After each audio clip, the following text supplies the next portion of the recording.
বলাগড়ে ছেলে ধরা সন্দেহে পুড়িয়ে খুনের চেষ্টায় দোষী 25 জনকে সাজা শোনালো চুঁচুড়া আদালতের ফাস্ট ট্র্যাক ফার্স্ট কোর্ট। দোষী দুজনকে যাবজ্জীবন, 23 জনের 7 বছর সাজা ঘোষণা চুঁচুড়া আদালতে।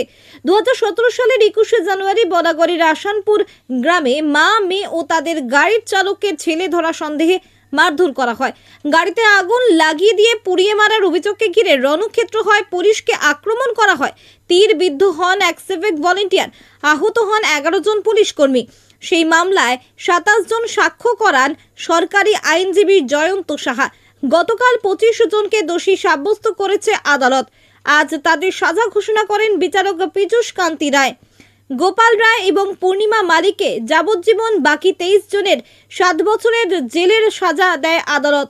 মুখ্য সরকারি আইনজীবী শঙ্কর গাঙ্গুলি জানান, একটি মামলায় একসঙ্গে 25 জনের সাজা এক দৃষ্টান্ত হলো।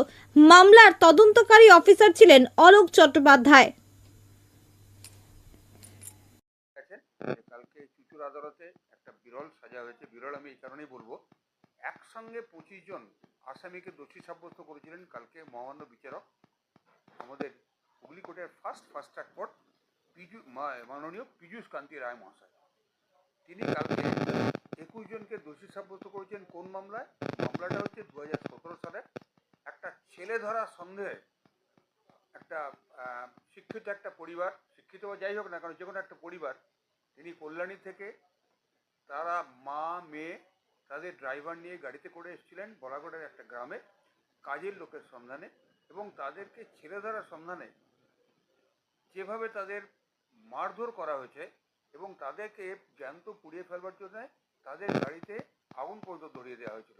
খবর পেয়ে পুলিশ আসে, পুলিশ এসে তাদের যখন উদ্ধার করতে যায় তখন পুলিশের ওপরেও নির্মমভাবে তাদের মারধর করে, এবং মারধর করার ফলে অনেক পুলিশ আহত হয়, এবং তার মধ্যে একজন পুলিশ পার্সন যিনি হচ্ছে সিভিক ভলেন্টিয়ার, তারকে তীর দিয়ে বিদ্ধ যেমনভাবে করেছিল যে সে প্রথমে বরাগড় হাসপাতাল, সেখান থেকে কল্যাণী, সেখান থেকে পিজিতে গিয়ে দীর্ঘদিন ট্রিটমেন্ট হওয়ার পরে তিনি বাঁচতে পেরেছেন। নাহলে আজকের এই মামলাটা কিন্তু খুনের মামলায় বলে বিচার হতো।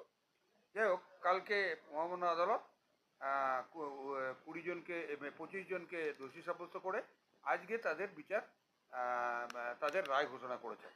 আপনাদের কালকেই বলেছিলাম যে প্রত্যেকটা আসামিকে এরকমভাবে তাদের নেওয়া হয়েছিল। কিভাবে না, প্রত্যেকটা আসামিকে 435, 149, 307, রেড উইথ 149, 304 না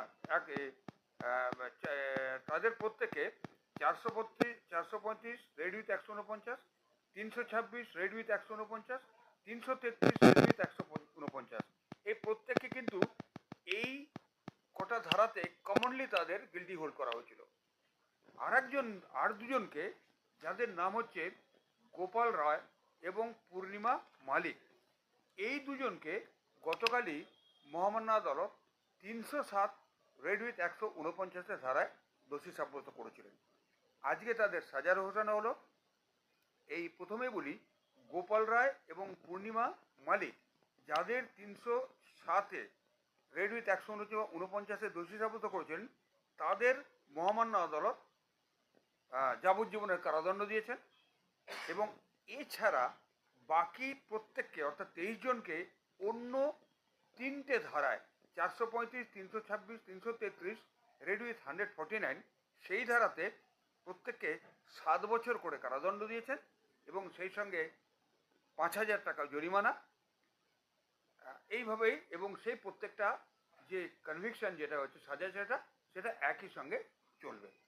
তা এটা তো একটা চুঁচুড়া আদালতে একটা বিরল ঘটনার একটা দুর্ধর্ষ রায় হয়েছে, এবং এরকম ঘটনা, এবং পুলিশ উপযুক্ত তদন্ত করেছে। পুলিশ মানুষকে বাঁচাতে গিয়ে যেভাবে আক্রান্ত হয়েছে, এই বিচারের রায়টা এইভাবে না হলে পারে কিন্তু ঠিক জনগণের কাছে বার্তাটা সঠিক পৌঁছতো না। এই রায়